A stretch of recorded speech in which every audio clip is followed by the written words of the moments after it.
ברוך אתה אדוני אלוהינו מלך העולם, שהכל נהיה בדברו. The Nazarene is a Christian term usually used about Jesus. Actually, but I want to refer to something else. And maybe Jesus was a Nazarene in that respect. The Torah speaks about a man that takes a vow. He says, I am not going to cut my hair. I am not going to come into contact with any body, a deceased body. And I'm not going to drink wine, nor anything that comes from the vine. I won't have any fruit that comes from the vine. Can't eat grapes either. Now, if it doesn't specify the time, we assume it's for 30 days.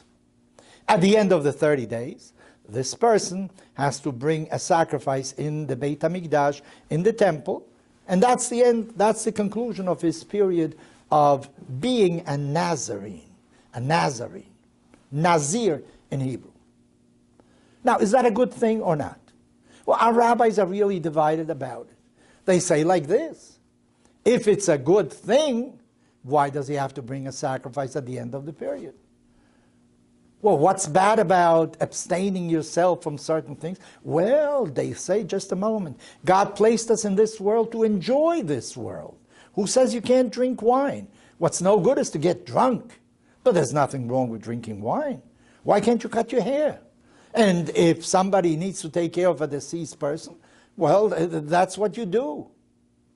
Actually, when you think about it, this Nazir has certain laws like the high priest, the Kohen Gadol.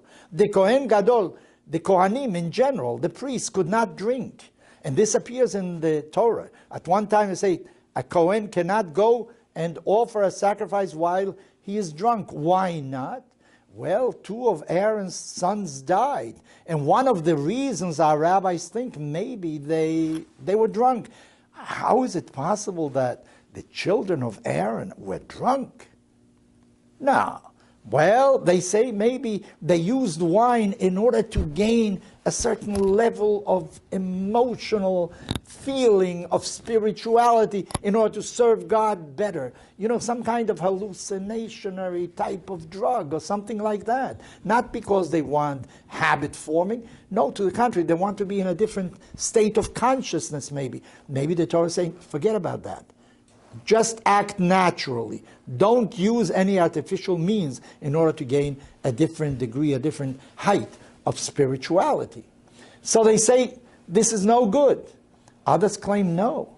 Actually, the Nazir is doing something positive. You know, he's abstaining from pleasures in this world, and thereby maybe he can dedicate himself to other things. So why is he bringing a sacrifice? He's bringing a sacrifice because he's stopping being a Nazarene. He should really continue to, but he doesn't want to do it anymore. Then you bring a sacrifice to show that, well, instead of continuing, you're giving a sacrifice to God. But this is basically the 2 views that we have about the Nazarene. Is it good or isn't it good?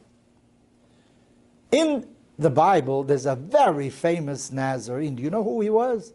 That was Samson. You know the story of Samson and Delilah? Apparently Samson never cut his hair. He also didn't drink wine. And while asleep, Delilah cut his hair. And his entire strength came from being a Nazarene, and he could no longer utilize the enormous strength he had at other times. Eventually, when his hair grew again, he once again became very strong. So our question really is it good to abstain from pleasures in this world, or is it not? There is a third opinion. The Ramah expresses this opinion. This is Rabbi Moshe Isserlis. He says the following: maybe what the Nazir is trying to do is to correct certain weaknesses that he has. And he takes upon himself a certain vow because he wants to mold his character. He wants to overcome certain deficiencies that he has. I have a little siddur, a prayer book, that has at the end a letter that Rabbi Elimelech wrote about prayer in general And toward the end of the letter, he says the following. You know, he says, if you are a person that becomes irritable, or you are a person that always complains about things, you are different from everybody else, or you're a very bashful person. If you feel you have a certain trait, you know what you ought to do? For 40 days, make yourself a personal vow. Whenever you are about to become angry, control yourself. For 40 days do it. And you will see that eventually your nature will change. That you will become a fine person like everybody else. In other words, certain traits that we have, if you think that you cannot control them, that isn't so. But you have to make an effort, a conscious effort. First of all, analyze what is your weakness. You're a bashful person. Well, get up in front of people and start talking. Say hello to somebody whom you don't know. Introduce yourself. Overcome the weakness. Do that for 40 days. And you will see that at the end of the 40 days, you have really become another person. Basically, maybe the Nazir is also teaching us that we have certain weaknesses, certain conditions, but they can be overcome. It depends upon you.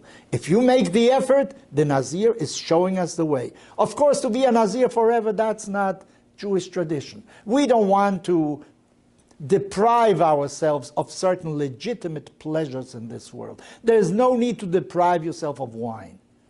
But you have to be very careful how much wine you drink, how far you can go. This is with many traits that we have. You can certainly change some weaknesses that you have and become stronger, and thereby become a better human being.